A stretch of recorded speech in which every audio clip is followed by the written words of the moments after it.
Hey, Blake T. Wild here, and welcome back to the Comic Schtick podcast, where comics are my shtick. It has been some time since I recorded an episode of this, because I have just recording them off.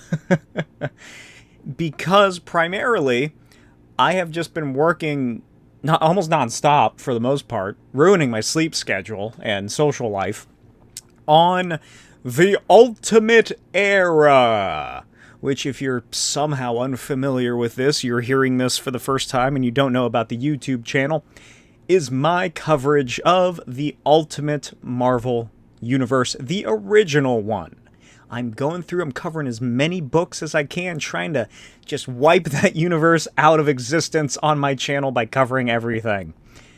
And to do that, I have just been fast-forwarding. That's not the right term. I've just been putting my foot to the pedal and the pedal to the metal and just going. I'm recording several episodes at a time. I have nearly the entire Ultimate Era written out and scripted. And if you are a patron on my Patreon page, then you get access to the videos that are several months ahead. So there's a handful, I can't remember how many months exactly, but I have videos ready to go for the next couple months. And those are all open and available to the Patreons, the patrons on the Patreon. But I also have all my comics and other stuff on there as well, movie commentaries, whatnot. So check it out if you're interested. But doing all of this work on the Ultimate Era, focusing my mind so much on the Ultimate Universe, creating a coherent headcanon timeline of how this universe works, because that's also a video that's going to be coming. That's the big end of the Ultimate Era.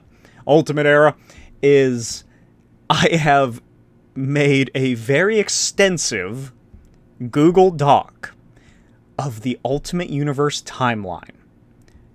And it works pretty well, I think. And so the final video of the Ultimate Era is going to be the Ultimate Marvel Universe chronological timeline. I've talked about it dozens of times in my videos about how I've tried to make the Ultimate Spider-Man timeline work, because if you're unaware, they kind of just say it all happens in the course of a year, which is ridiculous. I believe it makes more sense for it to happen over the 4 years of his high school career, and of course everything else around that in the universe has to sort of pivot off of there like a pinwheel or something. So I have just done so much work on the Ultimate Universe that I don't know, I hope it's worth it. I really hope it comes out to be worth it. Thinking about the Ultimate Universe as much as I have these couple months made me think of something. And that is, how long until Marvel creates the Ultimate Universe versus the Ultimate Universe? And they cross the original Earth 1610 with Earth, 6160, and they cross them over and have them fight. I don't know what you could possibly do, but that has got to be a thing that's coming, right? But all of my thinking and thoughts about the Ultimate Universe and potential crossovers with the new version of the Ultimate Marvel Universe led me to an even worse thought. Secret Wars 3. Which I guess technically Jonathan Hickman's Secret Wars is Secret Wars 3, but nobody calls it that. Even though it technically is. So I guess Secret Wars 4. No one ever thought we would have Civil War 2. Did anyone expect that? Was anybody happy about that? But we did, because the movie came out about Civil War. And I have no doubt in my mind that Marvel, in the next year and a half, 2 years or so, is going to release Secret Wars 3-4 when Avengers 5 and 6 releases. It has got to be a thing. It is so synergistic to make Secret Wars 3.4 that there's no doubt in my mind that it's not already in the works somehow. Hopefully it's good. Just get Jonathan Hickman to come back and do something, for God's sake. Because, oh my God, I don't know what could you do that hasn't been done in the first 2? one, the main one, the best one. If your favorite Secret War event is the original and not Jonathan Hickman's, then what is wrong with you? You're just wrong. But then, of course, those thoughts led to some other thoughts, because I've missed out on a lot of discussions here. Fantastic Four, Superman stuff, comic news, movie announcements and releases. That Daredevil show I still haven't watched yet, because I still haven't finished season 3 of the Netflix show. But something that I thought that I think might be clever is in regards to the Fantastic Four of the MCU and Doctor Doom. As we all know, Robert Doomey Jr. is going to be Doctor Doom, but what if he is from the Fantastic Four's universe and he's aware of the incursions that are happening, but he can't work out a way to stop it or create a device to, stop it or like escape or something? He can't come up with it. Nothing he tries works, right? So, because he, Dr. Doomey Jr., is the Grand Master of all tactics and intellect, he uses Reed Richards like a little pawn in his grand game and signals Galactus/Silver Surfer to the Earth, because I feel like they might introduce Galactus as like a byproduct of the incursions, or in some way he becomes associated with the multiverse. I don't know why. Then Doom just kind of sits back and watches as Reed does all the work, and he eventually tails along with them when they are forced to leave their actual universe for an incursion or Galactus or whatever it is that happens. And he tails along because he is the puppet master, pulling the strings. And it's not the fact that he just couldn't figure it out. It's because he's in charge all along, Richards. And that leads us, of course, into Secret Wars and Doomsday and whatnot. Now that I've said it, it sounds ridiculous. But who's to say? Who knows? Those are my thoughts that I had a couple months ago. I don't remember when I wrote those down. My final thought that I had that I wanted to talk about is, what if Stan Lee makes a cameo in the Fantastic Four movie? What if it's not just Stan Lee, a younger 60s era of Stan? What if it's also Jack Kirby who makes a cameo appearance? What if they've gotten the Kirby estate to sign off on a digital recreation of him along with Stan Lee? I'm sure the Stan Lee estate would definitely... they would sign that shit away immediately. Kirby, it's a bit back and forth. Because my reasoning that I think this would be cute if in some way to recognize the two of them is because, obviously Jack Kirby created the Fantastic Four, Stan Lee wrote it, but there are plenty of times in the original 60s comic series where Stan and Jack appear as themselves in the Marvel Universe, working at Marvel Comics, telling stories about the Fantastic Four, as like there's issues where, Mr. Fantastic, he has to stop on by the Marvel Comics offices to recant to Stan and Jack his adventures so that they can script it and turn it into it's an autobiographical comic series in the Marvel Universe, is what the Marvel Comics publish. They also eventually do it for like the Avengers and Thor and Captain America, etc. Captain America eventually works as his own comic artist, if I remember correctly. But I think that would be a cute way to, just signify them in some way that's more than just their names somewhere in the credits. Because that's probably going to be about it. But that's sort of my hectic, helter-skelter opening to this episode. I don't really know what that was all about. That's mostly the stuff that I've had sitting around for a while. Jumping back briefly to Ultimate Marvel... And that is, there is apparently, I think in June or July, a new Miles Morales comic event titled Ultimate Spider-Man Incursion, which is a 5-issue limited series by Denise Camp, Cody Ziegler, Sharf Jonas? What is that? Is that the real name? I don't know why it's an @ sign. Did I copy this from a tweet? Art by Sarah Pichelli, co-creator of Miles Morales. And this is what it's about, apparently. Before the maker remade Earth 6160, he left Miles Morales the key to reach his new universe. And when Miles's baby he has a baby sister? Since when? Is that a new thing? Anyway, when Miles Morales' baby sister, Billy, uses it to travel to the Ultimate Universe, it's up to Spider-Man to save her. But the Ultimate Universe is never safe for any Spider-Man when the Spot attacks. Miles will have to team up with an all-new Peter Parker, and that's just the start of his journey across Earth 6160. I'm not reading this. I like Cody Ziegler. I really dug his Spider-Punk comic. I've never actually read any of his Miles Morales stuff. I haven't read a lot of Miles Morales, aside from, like, the original volume of it that I cover for a video that's in a couple months. That's right, I'm talking about Miles Morales as Spider-Man, because, spoiler alert, within the Ultimate Era, I have gone through Peter Parker's journey as Spider-Man. So I hope you enjoy that whenever it comes out in the next couple months. If you're a Patreon on the Patrons, then you can check it out early. However early, I'm not sure. But I do like him. I met him in person at Phoenix Comic Con a year or two ago. Very kind, very nice. I enjoy all of his work. I think he's a good writer. I don't know who the other two are. Denise Camp sounds familiar. I know who Sarah Pichelli is, so it's going to look gorgeous. She's a great artist. But is Miles Morales the, like, Spider-Man who has met the most Peter Parkers? Because he met the original Peter when he comes back to life. Something I fucking hate.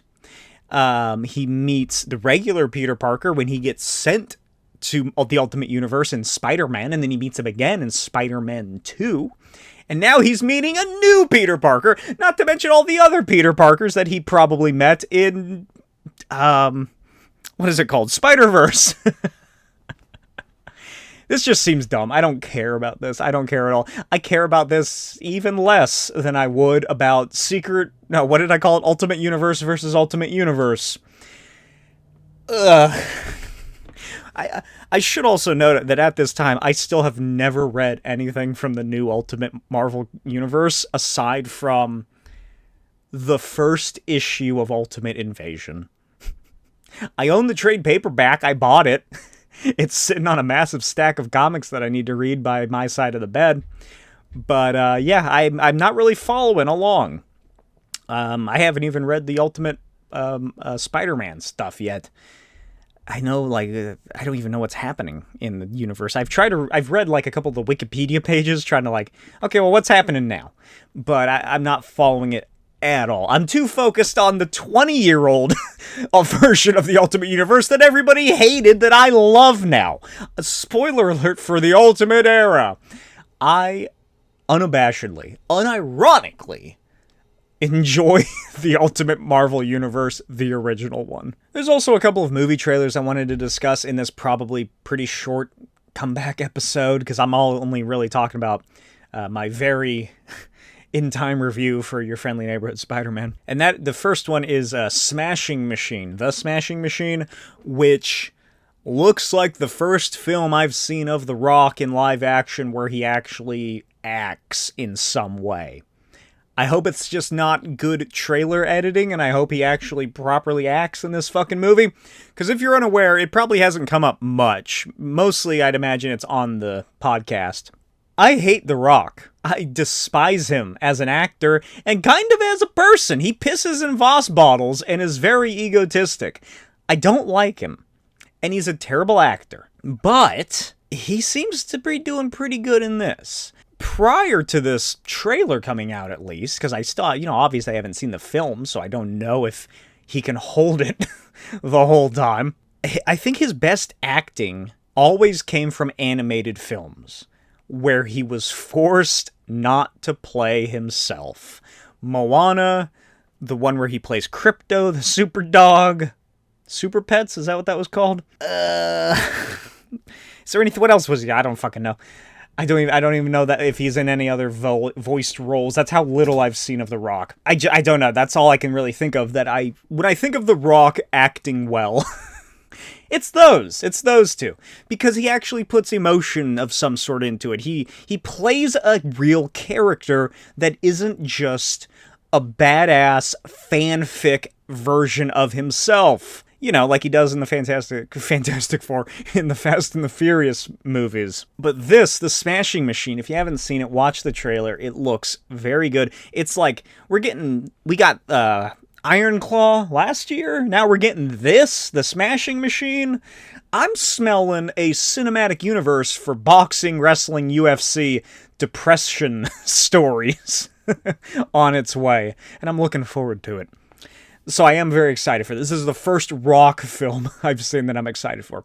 Oh, that was another one, is Jumanji 2. Jumanji 2, he does pretty well in, because he has to play someone else acting in his own body, I guess. I guess the first Jumanji as well, but I've seen that one less than I have the second one, so I can't really remember it quite well. I think that's the one with the Jonas brother in it. If it's a film where The Rock doesn't play him, if it's like someone needs to trick him into making a movie where he's possessed by the ghost of a good actor, and then you'll get the perfect Rock movie where he actually does something that isn't just, oh, look at my bicep. The other film that I saw a trailer of that I'm very excited for is called Weapons. It is by the director of Barbarian, aka the guy who used to be on The Whitest Kids You Know. Did he do something in the interim? I don't think he did. I think it's just went from Barbarian to this. Barbarian I was a big fan of. I liked it. Kind of lost me near the end, but I feel like that's sort of typical for like what happens in that. Spoiler alert if you haven't seen it. The big monster woman, the horrifying inbred monster woman, well, like once she escapes into the outside like neighborhood area and like she's tracking down the main woman through the neighborhood, it did kind of lose me there, because it took me out of it a bit more, because it wasn't focused solely on the woman trapped in this one place. I don't know, there's something about that widening of the world of the film that just made it feel less intense. Because it's like, oh, well, yeah, the homeless guy that we saw earlier that's camping out in the neighborhood, oh, he's dead now, it got him. Oh, the cops show up and die? Oh, big shocker there. Or whatever happened. It kind of got a little more cliche at the end of that film, I feel. But it was still very good. I highly recommend it for horror fans. And it has Justin Long. I love Justin Long. Hope nothing happens that he gets canceled. But Weapons. Weapons stars Josh Brolin and a bunch of children. I can't remember who the woman is in it. I don't know if I recognized her. But it is... I don't even know how to describe it. Watch the trailer. I recommend it. It's a really good trailer. I really dig both of them that they've released, or like the 3. I don't know how many they've done. They did like the teasers and then they did a full trailer. But the premise is that a small town in somewhere America has experienced something strange. And that is one night at like 2:14 a.m., just a massive swath of children left their homes in the middle of the night and ran off into the darkness. Now, I was discussing this with some people on the Weekly Planet Discord. If you want to talk to me, head there, because I kind of just hang out there online, because it's so unrelated to the actual Weekly Planet podcast. It may as well be its own thing, and I'm surprised it hasn't gotten a cease and desist. But the general consensus we sort of came up with, someone else in particular, I can't remember who, is that the children, when they run away, they run like this. Like little gibbons. Or Mark Bonanno from Auntie Donna, I suppose. They run away with their hands held up, aloft, kind of like so. And it almost looks like the way a child would run if they were running hand in hand with someone. So, the going theory amongst us was there's some sort of entity or energy or power or creature that's invisible to the cameras or only visible to the minds of a child who can see more of the wonder in the natural world of things before it's hammered away into the cold steel of an adult mind. And it's like, it reminds me of like fairy tales, in which, you know, the Fae come and they purloin away with the young youth, the children possibly, or anyone who really falls for their spells. Sometimes they're often described as being invisible or unseen or blah blah what have you.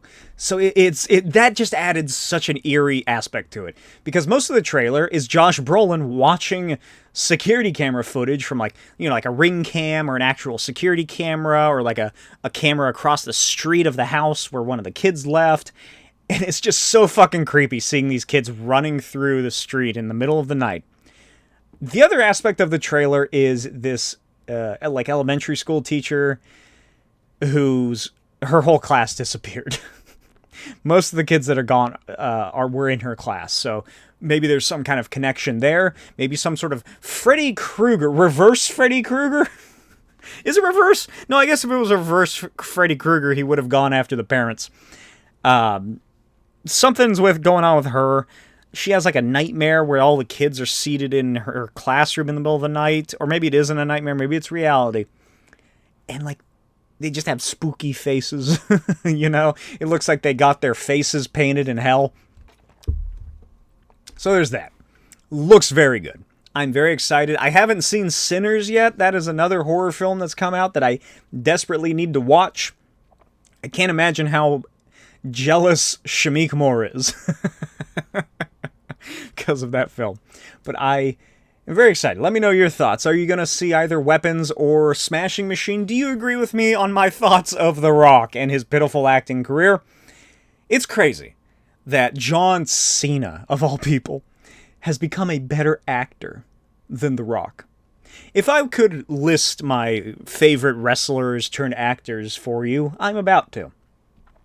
It goes Dave Bautista, very top, followed by John Cena, then Roddy Piper, then Andre the Giant, then all the way down at the bottom, where Rocks typically go, is The Rock.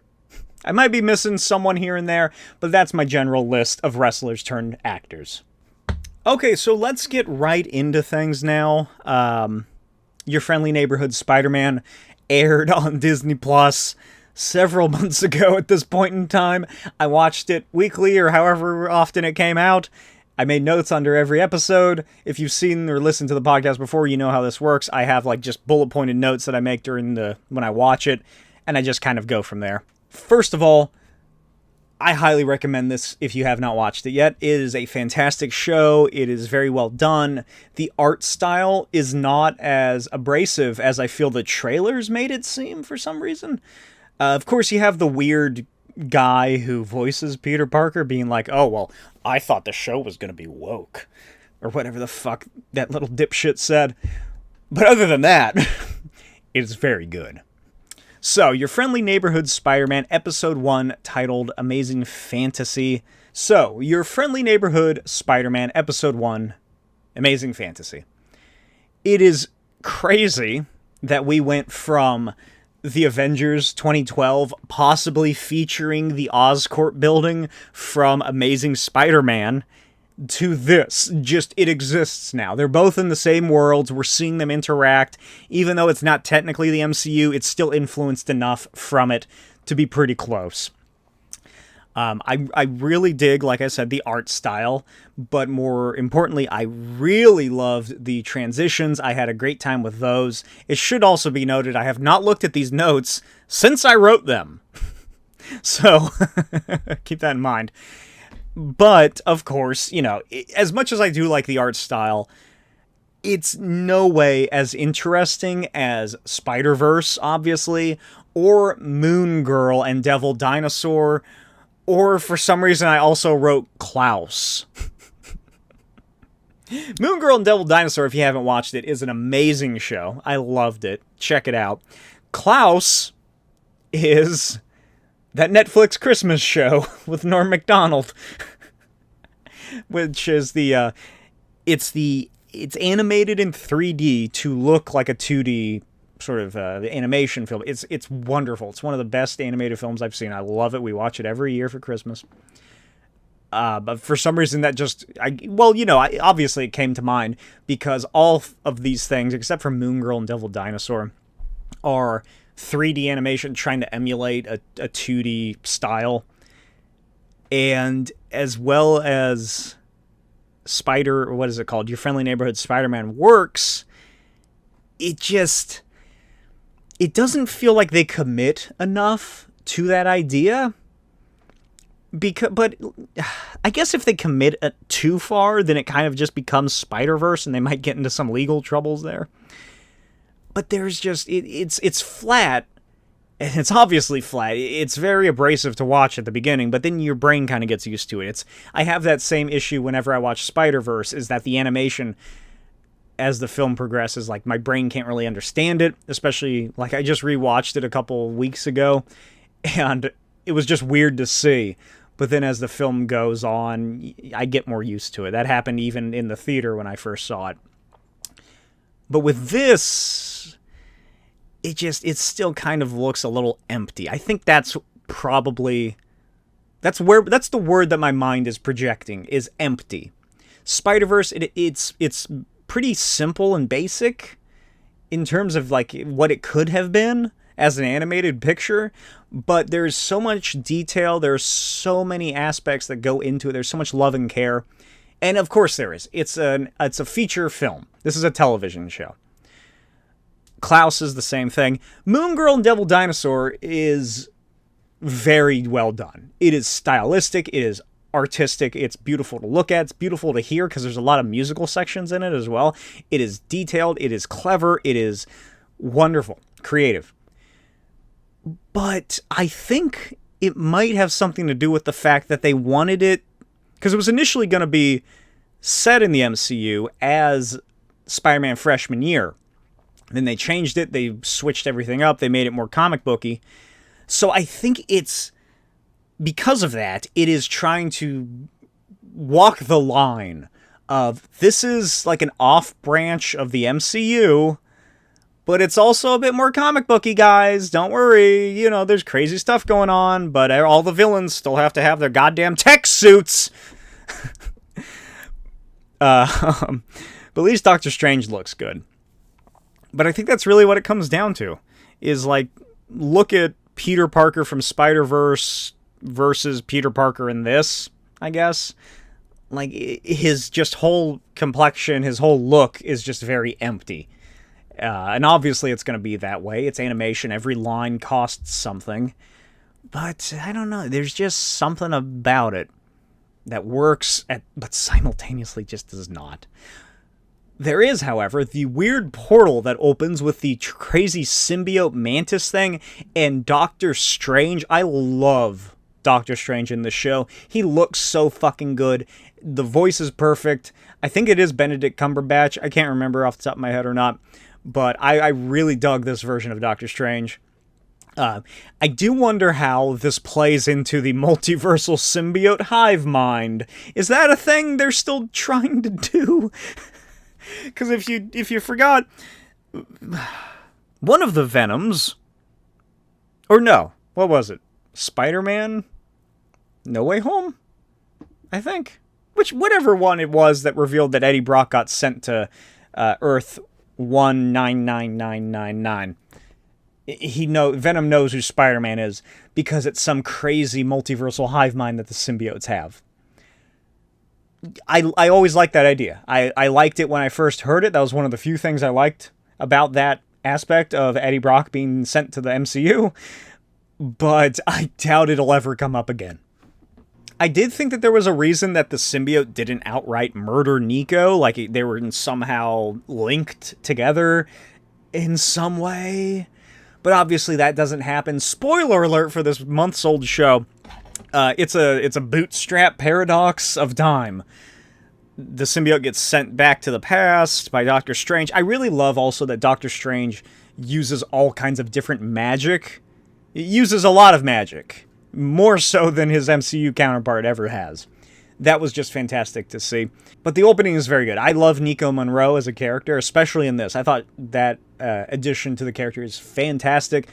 I do wonder, though, if MJ and Liz Allen and Ned Leeds, do they exist in this universe? Did they, like, is it their MCU versions? Were they at the school and then got sent to a different school than Peter does? Because the school gets destroyed and he gets sent someplace else, along with Nico. But, like, is that something that's carried over from the MCU, or are they just kaput? They're not a part of this world anymore. They never were a part of it to begin with. Intro.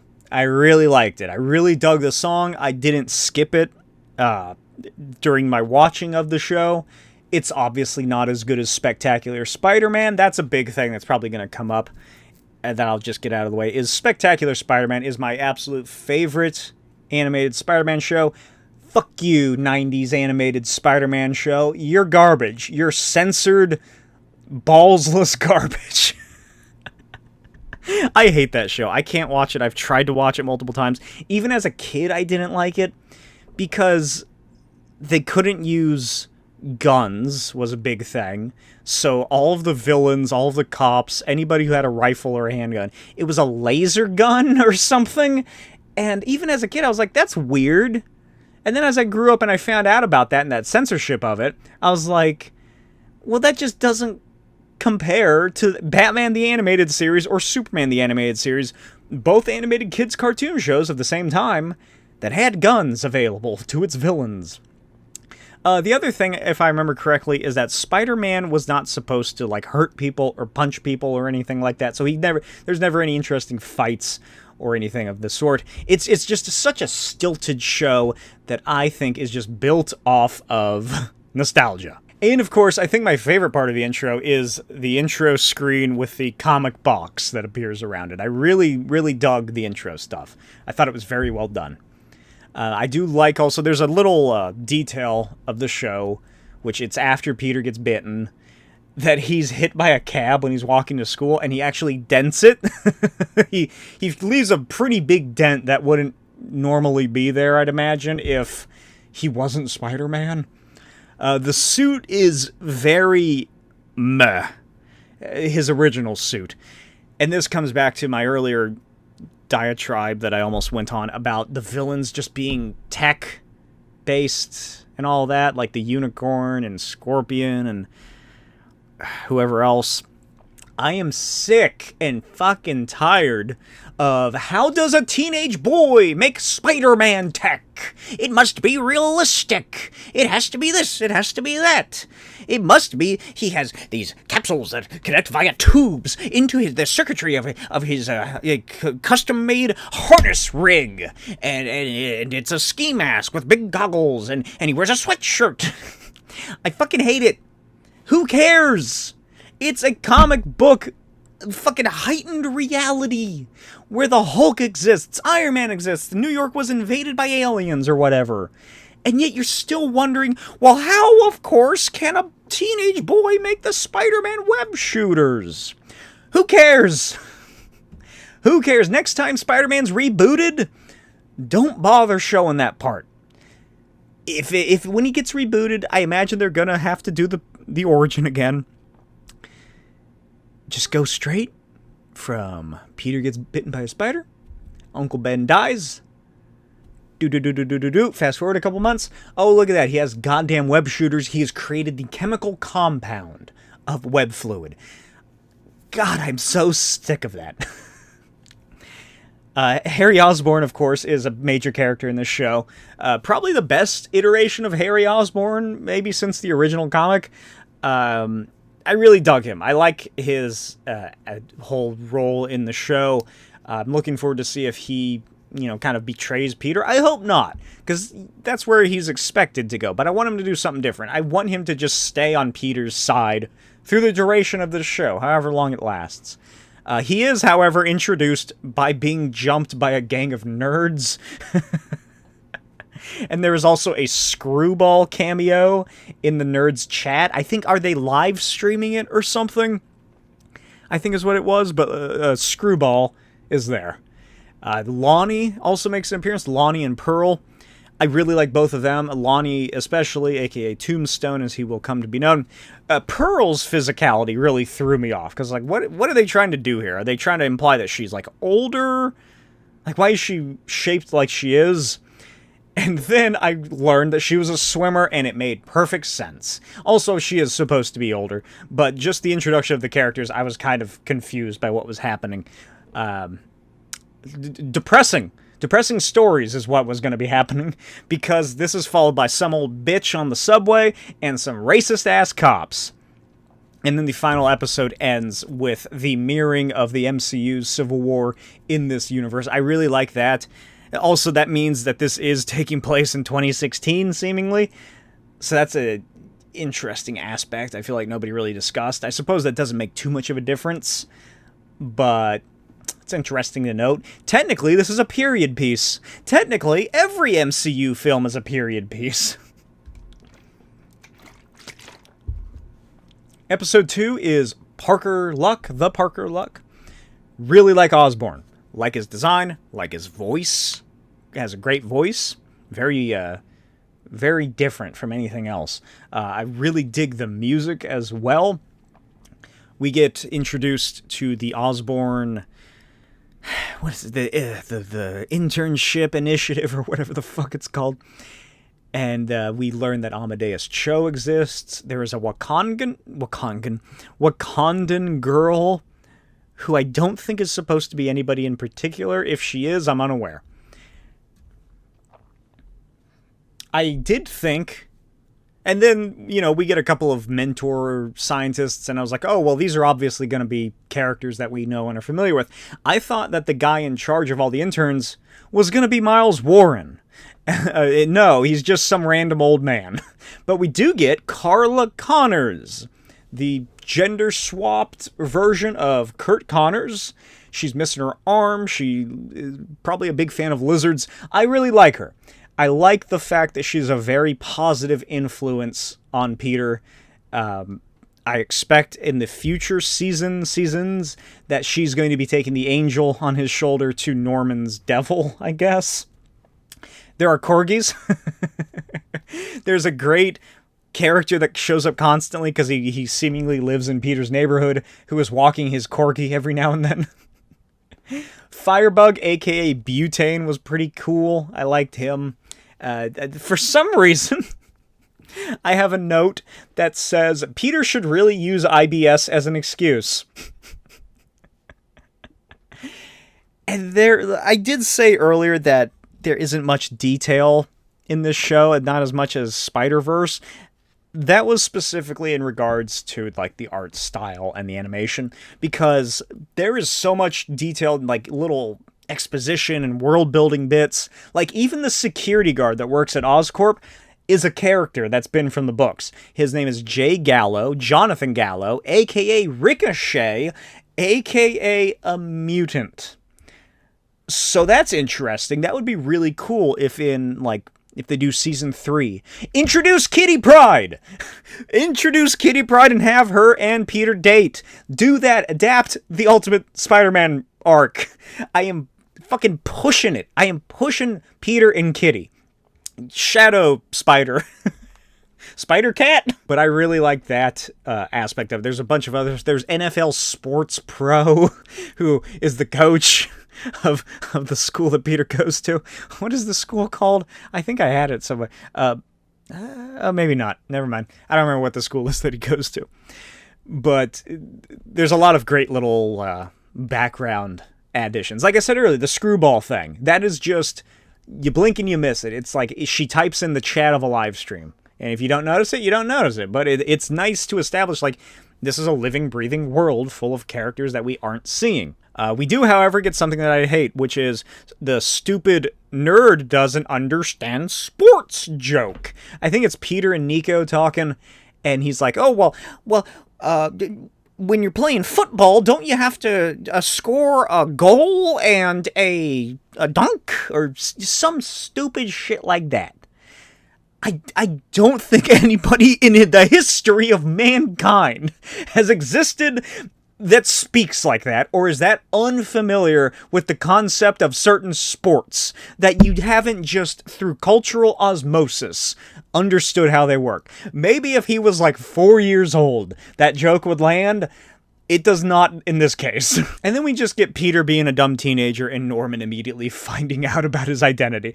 Second episode. He finds out. Episode 3, Secret Identity Crisis. I really dug the animation of Nico and Peter when they're in the bedroom playing video games and talking with each other, because for some reason, this is like the only part of the show where it felt like it was motion captured. Like, I don't know what it was, but it just them moving around, them talking, it had so much life to it that it just looked pure motion capture. It was so smooth and nice, and then suddenly the frame rate was reduced. So I don't know what that was for, but it's I really liked it because I like seeing just like the normal side of like superheroes like this, of Peter hanging out with his friend.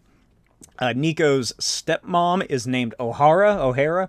So that's a reference. That's another little world-building tidbit. Maybe in a future episode, maybe they'll introduce the X-Men. Maybe they'll go to the future. Combine Age of Apocalypse with 2099. Go balls to the wall. Who cares?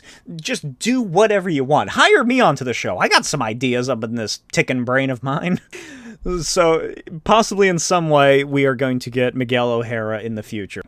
Peter's metabolism is brought up, which I liked.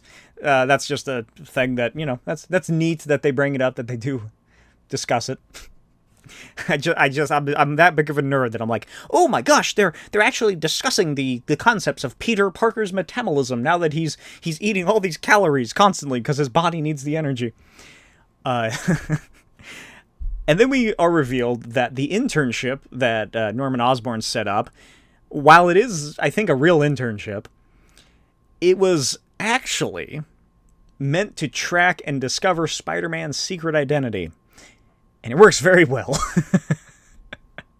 We get classic Peter taking a job to support his aunt Parker story going on here. Lonnie, however, we get more of Lonnie. And I really liked the dichotomy, the mirrored aspect of them both.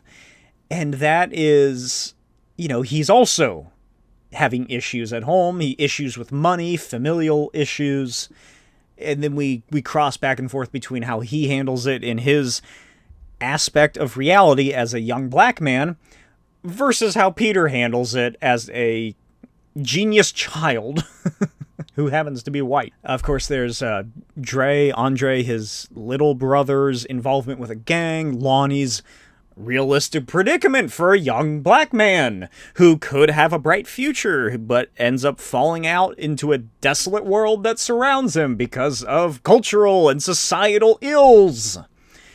And I love those parallels. It truly is something that surprised me. I did not expect any of Lonnie's storyline or these, you know, realistic implications to be a part of this Spider-Man show, and it's an element that I really enjoyed from it. We get Ben's old photos. We see what Ben looked like, I believe. Uncle Ben in the old camera that Peter finds in the attic. Attic? Is it in the attic? I don't remember. It made me cry. Him looking through those pictures, it did make me tear up. I cry very easily, especially when I'm watching shows. Or movies, or anything, really. Reading a comic, reading a book. I'm a tear monster. It's so much fun. I really love this show. I can't say it enough how much I enjoyed it. And it's really fun that, like I said, they reinvented Spider-Man in a way that works. But the fact that it is yet another, this is a realistic world, so everything has to be far more subdued, just pisses me off. I just want something that just accepts the absurdity of these characters and plays it straight. Is that too much to ask? Clearly it is. That is why one of the earliest episodes of the show is about the Guardians of Justice and how much I adored that show. Because if you haven't seen it, it's a Netflix original show by the guy who did Punisher Dirty Laundry and that new Castlevania? No. I think he work on Castlevania? I don't remember. He did the new Devil May Cry show. I can't remember his name. Indian director. He was born in India. He's Indian. I can't remember what the fuck his name is, but I love all of his works that I've seen. That is something that I loved about that, is that it takes that absurdity, it takes this ridiculous ideas, these insane worlds of comicdom, and it just accepts it wholeheartedly. It doesn't try to be like, oh, well, this is actually how the suit works, and it's this character that is inspired by this classic villain is actually a toned-down one, and he just wears a tracksuit with the classic villain colors on it. It's none of that bullshit. It leans wholeheartedly into the aspect that it is a comic, and that's one of the reasons I love that show.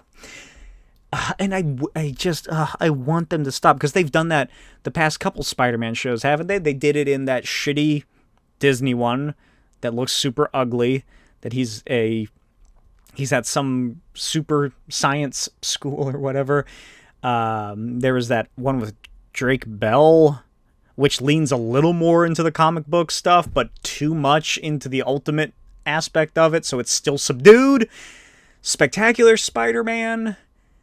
It had Rhino in a rhino suit. Episode 4, hitting the big time. Peter constantly meeting Norman is definitely raising suspicions and not working well at all. It's just very odd, and they should have really thought out a better idea of how to meet. I do still love Dr. Connors. I think she's an excellent addition to the show. I really dig her. I hope she does not become the Lizard. I know I was just saying I want more comic book crazy stuff, but even if they did do the Lizard, it probably would be more closer to the Amazing Spider-Man aspect or the Ultimate aspect, so who cares? I really want her to just be a healthy, productive, positive influence on Peter Parker's life, and she also has her purple high-waisted pants. We get the official announcement of the Sokovia Accords. So, off-screen, this version of Peter doesn't meet Iron Man. He instead meets Norman Osborn.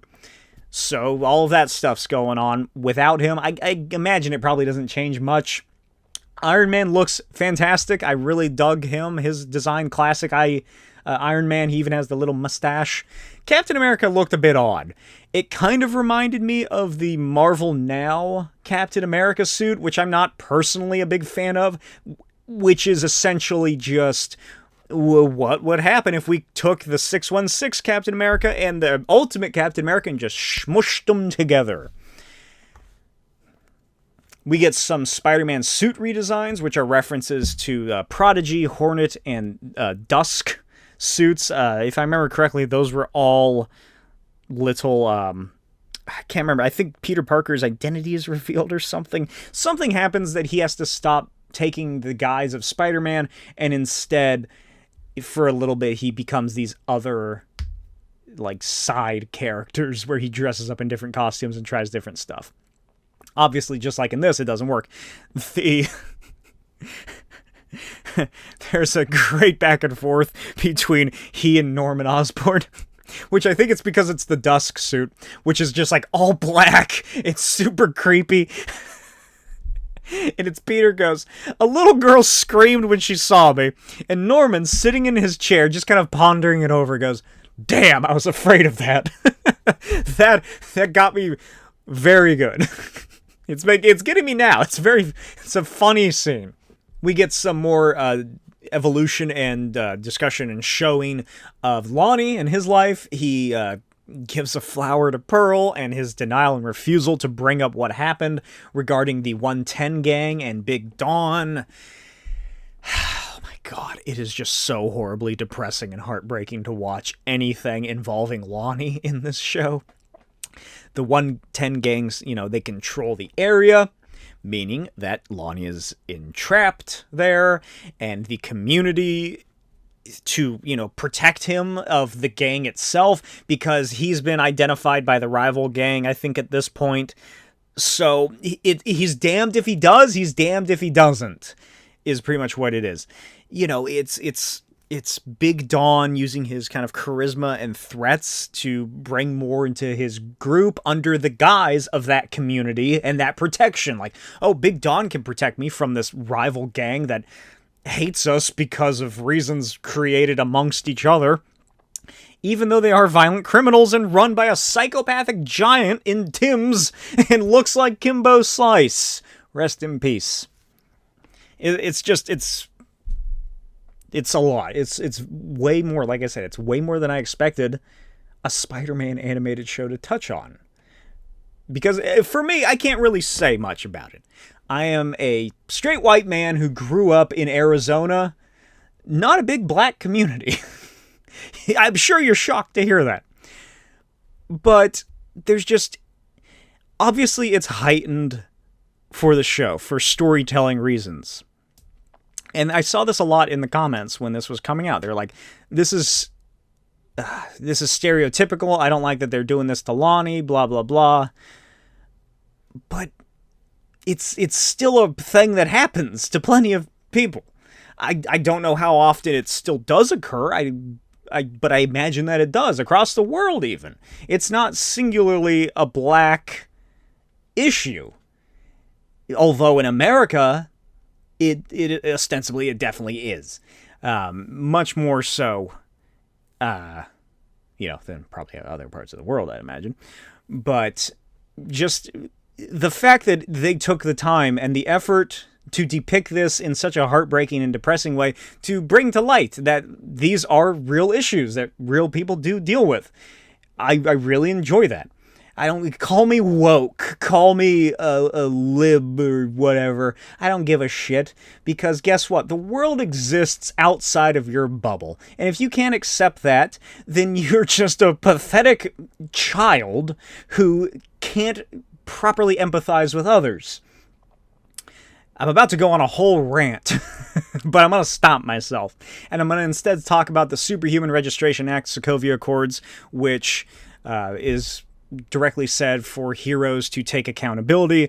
Norman and Peter seemingly work on perfecting what comes next for the next generation of heroes post these accords. And honestly, I think that this is a better adaptation of Civil War and its ideas, with Peter and his mentor in this version, than the Civil War the movie. Because, they both take heavy aspects from the Mark Millar event, the Civil War event, which I've gone on record to saying I am a big fan of.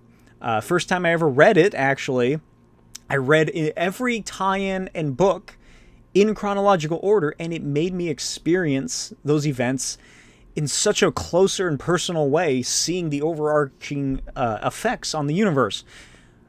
And then, there's the Civil War film, which, because it's a 2-hour movie, it has to go. But it didn't adapt nothing really changed. Captain America took the star off his costume and had a beard in the next movie.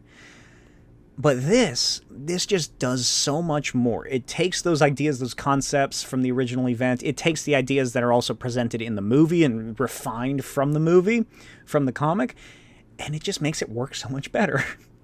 And then finally, we get two major reveals. The first is that Harry is in the penthouse when Peter shows up, and that absolutely killed me. I was dying laughing. The second is Doc Ock. He exists in this universe, and he looks like a comic book Doc Ock. Episode 5, The Unicorn Unleashed, Doc Ock's voice did surprise me, but it matched his how he's presented in the show more as I heard it. It became normal to me. It's not what I expected, but it works. Then he immediately likened himself to Da Vinci, and I was like, oh yeah, this is Doc Ock. And he's sort of in this universe, the Tinkerer / Vulture, but that second role is shared with the Scorpion, who's also kind of the Vulture from the MCU. They combine these roles quite a bit. Because in a way, this is also kind of an adaptation of Homecoming.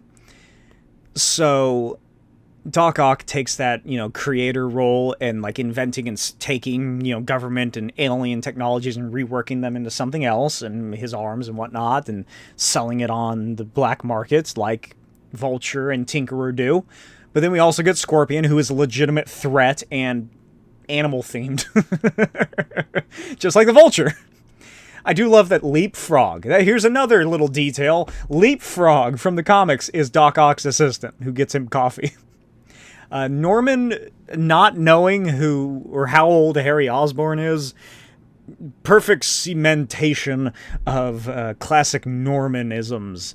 He's just an uncaring father. He enlists Harry as the dude at the desk in whatever conspiracy he's obviously working towards, as a way to kind of just keep his son quiet and hush-hush, because I didn't bring it up, but Harry is kind of an influencer in this universe. He's very popular online. He's a Nepo baby, I suppose. I'm surprised they didn't call him that, but I guess it's 2016 in this universe. I don't think that was really a phrase that was thrown around too much until a couple of years later. And it's an interesting take on Peter and Harry's relationship, because they don't meet. Well, I guess they do. They meet as Spider-Man and Harry, but, like, they don't go to the same school. They don't interact much before this. And I really dug this development of them. Like, they both apprehensively agree to, like, work together and hang out together. But then they actually just start hanging out together and being friends. And I really loved seeing their development. That's why I hope that Harry stays on Peter's side over the course of this show. Lonnie begins skipping practice. His life is falling apart. His possibilities to go pro are ruined, and get through college on scholarship thrown out the window. It's revealed that he skipped school and practice for a week. So his life is just totally falling apart at this point. And at this moment, there's really nothing else that he can do but work for Big Dawn. Big Dawn tells him directly he needs everyone. And there's a prison break that happens, and there's like a gang war or whatever. and even though he tells Lonnie that he needs everyone there's like maybe 10 people. And the Scorpions gang isn't that much bigger, so I guess that was just like budgetary reasons that we didn't see this massive gang war happening. But it just looks ridiculous when you come back and, like, you lose that suspension of disbelief, because it's like 30 people maybe, if that, maybe 20, just fighting each other in a parking lot. It didn't look as climactic as the build-up to it was. Although Lonnie does get stabbed. And Mikhail, his design really reminded me of the Spectacular Spider-Man art style. It was almost a Sandman mixed with the Rhino when he was a dude. It's something about, I think his forehead kind of protrudes out. He's very square looking. Episode 6, Duel with the Devil. Lonnie continues falling into the life that Big Dawn is forcing him into. He becomes known as Tombstone at this point, and he starts fully closing himself off from the world of Lonnie. The people of that world they don't get it, and they never will get it. That's his idea. That's how he's seeing things now. They're not going to understand what he's having to go through. They're not understanding why he's doing this. They're going to try and stop him. He doesn't have to build himself up and work hard like Lonnie did. Tombstone can just kind of take things. He's learning that might can make right, and he can control who and what he does. Just like Big Dawn controls the neighborhoods and the 110. So as soon as Tombstone starts making some more money, that is the absolute end of Lonnie Lincoln as we know him. That's the conversion from regular man Lonnie to Tombstone. Speaking of villains, I love how charismatic Norman Osborn is in this universe, and how truly kind and helpful he is to Peter, at least for now. I'm also digging, of course, the Nico, Harry, and Peter relationship. They're all fun together. They're all people who don't have parents. Harry may as well not have any because, his dad.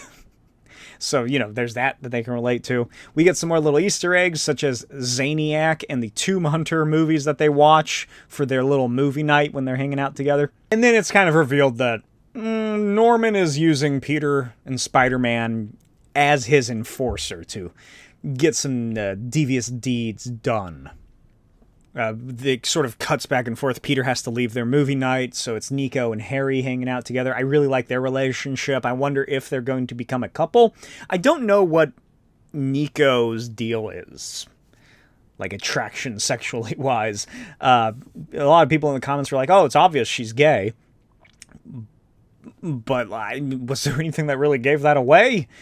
I feel like, if anything, she might be bisexual, which means that they could develop a relationship, she and Harry. That'll definitely piss some losers off online. And I love that she gives him a tarot reading, because I got a pack of tarot cards right over there. I'm into all that occult stuff, so I was like, oh, this is cool. And I was as disappointed in Harry as she was when he said he's not into the occult stuff. He just likes the vibe and the design aspect of it as an accessory. Like, it was almost simultaneously. Like, Nico's excitement died in the scene, and then my excitement died as I sat watching it. But of course, Daredevil appears. That's the big thing from this episode, is Daredevil shows up. I love this version of Daredevil being a bit more playful. He's charismatic in the suit. At least he is sooner than he is in the main MCU, because at this point, it would be like Daredevil Season 2, I suppose. So clearly this version of Matt Murdock began his work as Daredevil sooner. And he hasn't yet reached the point that he has in the modern day of the MCU. Norman Osborn is, of course, trying to control and steal Octavius tech, seemingly to form his own Avengers, Sinister Six, Dark Avengers team, probably Dark Avengers, if anything. I hope that is what am I trying to say? A story arc event that they adapt into this universe. That would be really cool to see. And we get a great fight scene with a lot of back and forth, and Harry reveals accidentally that Peter is Spider-Man. Episode 7, Scorpion Rising, setting up Doc Ock's tentacles being attached to his body due to the Gamma and whatever else. Possibly other villains will also have this similar aspect incorporated.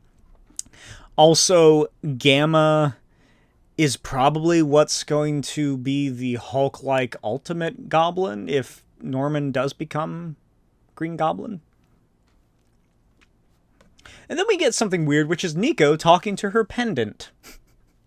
We also see her abandonment issues and a cute scene where Harry teaches her to drive, but there is clearly something else going on here with Nico Monroe. Something more magical, I suppose. It's probably going to become a bit more like Ned in the MCU, where he learns that he has some sort of magical influence because of his ancestry or something. But I feel like Nico probably is more aware of it. We get Cleve, the bearded guy with glasses from the MCU Spider-Man, the one that goes, do a flip, and has like a streaming account, and he shows up in Shang-Chi as well during the trolley fight scene. He's here. He exists in this universe, so that's fun. Pearl finds out about Tombstone. It's just as sad as you expect. But it is very cool that we see the MCU-ized Mac Gargan, even though, it's not technically him. It's still very obviously based on... I just had his name in my head, and then I lost it. It's still obviously him, design-wise. We get to see him as Scorpion, finally. This is as close as I think we're ever going to get to that. Because he was teased in Homecoming, and they did not go in that direction for any following film. And it is just fucking scary. When he breaks out. The silence that follows the rumbling, the horror of the overheating gamma energy, and he's utterly psychotic. He's a fucking maniac. And he made me love the character of Scorpion even more. He sends his stinger into Peter's chest and just utterly mutilates him. It turns into a horror show. And it's like I said, he's the Vulture of this universe. And then, of course, the fucking glider that shows up. I don't know what its purpose is now. I guess it's like some search and rescue drone, maybe, that later gets repurposed into a glider for the Goblin if he becomes that version of him. Maybe they'll adapt the new version of the Green Goblin, which from the Ultimate Comics, which is kind of just the Willem Dafoe version, but a hero, I guess, where it's like a suit of armor. Because why wouldn't they? Why wouldn't they take some cool idea and not just make it a modernized, realistic suit of armor, huh? Episode 8, Tangled Web. Norman officially obtains Peter's radioactive spider blood. Peter's breakdown about screwing everything up. He loses himself. He lets down Osborn. He doesn't save people. He ruins his friendship with Nico. Things are falling apart for young Peter Parker. Otto Octavius, I believe, says that he is acquiring a sample of the Earth's rarest metals, which seemingly implies that he is working towards creating vibranium tentacles, which he does, I believe, in Return of the Sinister Six, I think is when he officially gets those. I honestly can't remember. I feel like it might be right, though. The tentacles attacking the SWAT recreate several scenes from the hospital attack in Spider-Man 2. I was very happy to see that. That scene traumatized me as a child. And then we get Iron Man. We get more of Iron Man as he arrives to arrest Otto Octavius. And this is where we finally see that he does have the little mustache. And I really like it. Like I said earlier, this is a far better adaptation of Civil War and the Superhuman Registration Act than the actual film was and the MCU's take on it. Because this is a world that is more similar to the comics rather than the mundanity of the MCU when it happened. Like there's more going on in this world than there was in the MCU. So like in the MCU, it's like, oh, there's 12 people that these Accords affect. But here it's at least implied. You can infer that there's more going on. Pearl and Peter take some time together. Lonnie, he doesn't want to be saved no matter how much she tries, and he's fully become Tombstone at this point. Peter walking home, of course, mirrors Lonnie in the second episode. I think it's the first episode. We get an Uncle Ben photo. We have the "with great power comes great respect" line, so that's a nice little subversion. Osborn, of course, turns. We learn about the chameleon. Osborn turns against Peter. Chameleon is brought into this in some way that I don't even remember, so it must not have been that big, but I just wrote chameleon in my notes. Tombstone begins hyping up. And then one thing I do like is a little bit of, the Lonnie aspect taking over Tombstone is when he begins hyping up Big Dawn like he did before the big game. In episode 1 or 2 or whenever that was. And finally, episode 9. No, how many episodes is this? My God, why was it so fucking many? It's 10 episodes. Episode 9, Hero or Menace. Otto reviews the Accords and plans on defending himself after he's been arrested. Spider-Man saves Nico, and this is where we get that convergence of Peter, Nico, and Tombstone, and of course, the new suit, which it looks good. I like it. It's fine. It's obviously, it's not the classic or anything, but it works for what is happening and where Peter is and sort of this universe's idea of superheroes, I guess. I do really enjoy that Peter has a fucking panic attack when he sees Scorpion show up. Like, full-on PTSD. The reality... Yeah, I don't know what that was about. Tombstone gets trapped in a truck with the chemical that makes him Tombstone. So I'd imagine next season he's probably going to be developing that white chalky skin of his. What is that called? It's a real thing that happens when like the pigmentation of your skin gets messed up or whatever. I hope they don't lean into that, because that's just a bit too realistic, I think. I would like to just see it be like, oh, well, this chemical fucked him up like the Joker. Scorpion continues to be a fucking terrifying menace and maniac. I would love to know how kids reacted to this. Like, you're showing your, like, 6-year-old son who loves Spider-Man this show. What does he think? What does your daughter think? What do your kids think about when Scorpion comes up and tries to fucking murder Spider-Man brutally? The Tombstone and Spider-Man fight was fantastic, though. I really enjoy that. And Spider-Man just lets loose on the Scorpion, very similar to the No Way Home scene where he almost kills Norman Osborn at the foot of the Statue of Liberty. It's weird that the cops just never show back up, but it's probably just an animation thing. I think this is Norman Osborn that says this, but someone says, I wish we had 100 Spider-Men. So that might be leaning into some sort of, clone aspect of the story. What if they adapt Clone Saga? If they do, I hope to God that it is the ultimate version. Please. This next note of mine is just manic. Because I don't remember what this is. It is broken up into 1, 2, 3, 4, technically, sentences. And it is this.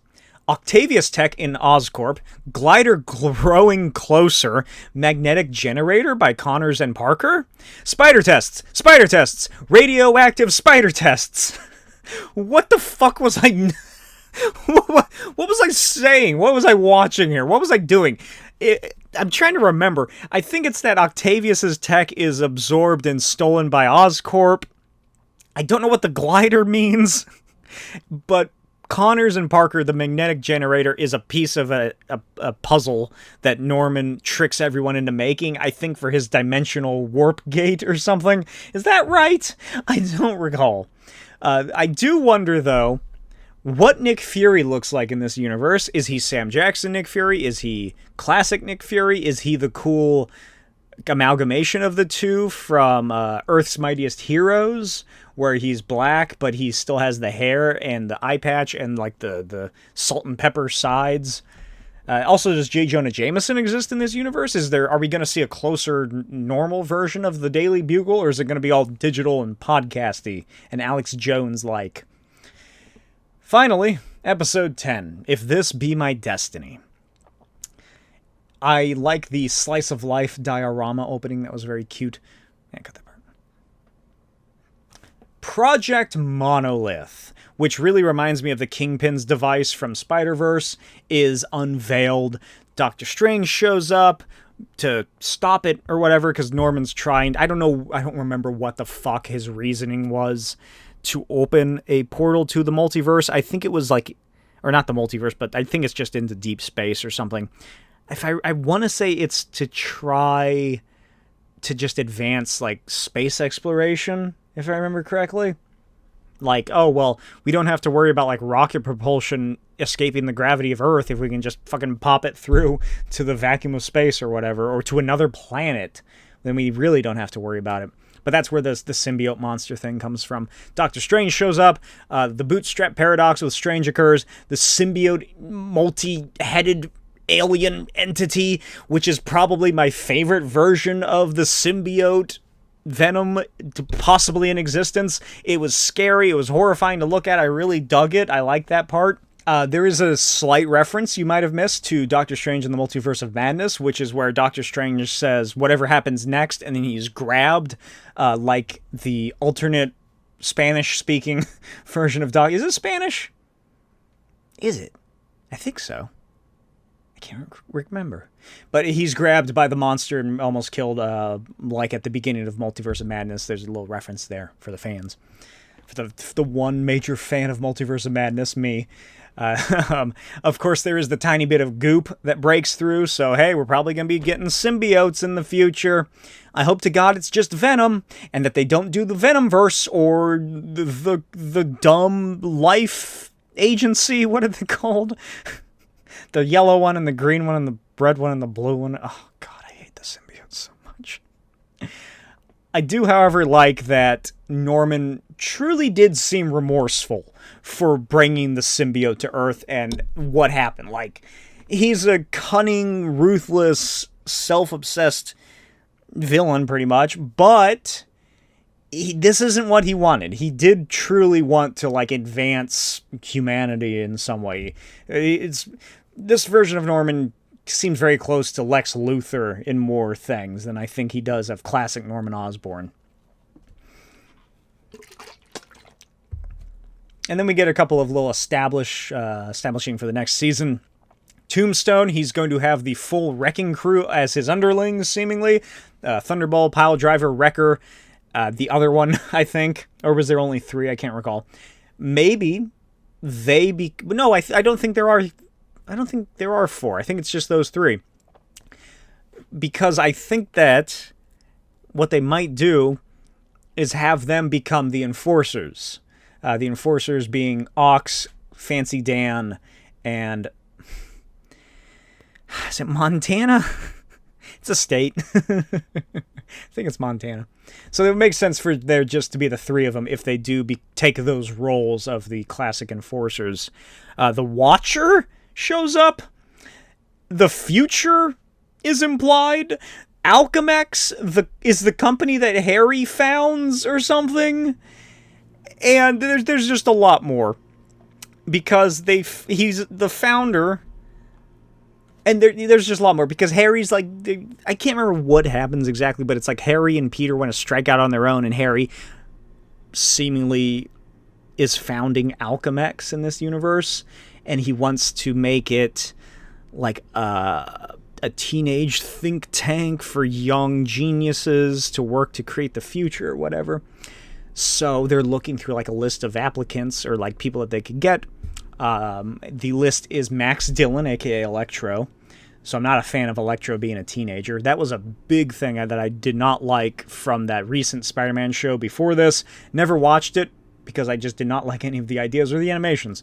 Was that all the villains were teenagers. That's just dumb. Girl with Nadia Pym.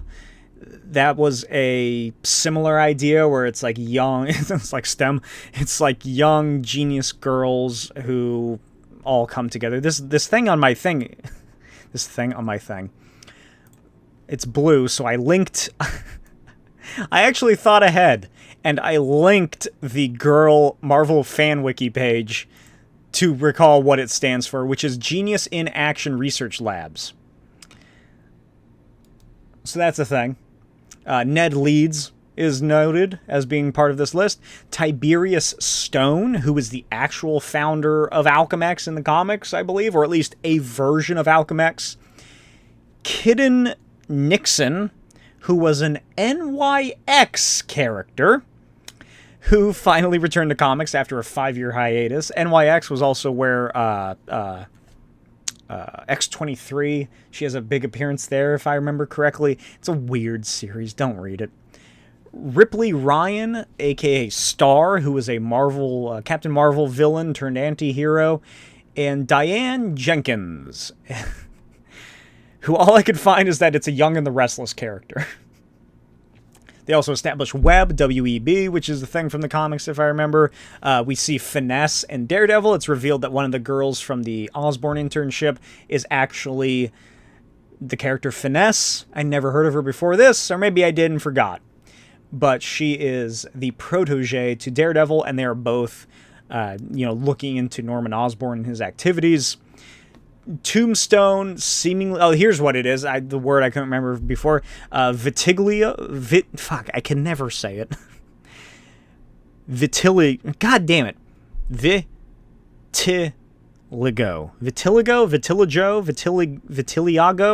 I can't say. The pigmentation thing. Kind of seems like that's maybe what they're going to do. But I hope not. I hope they just kind of make him all white.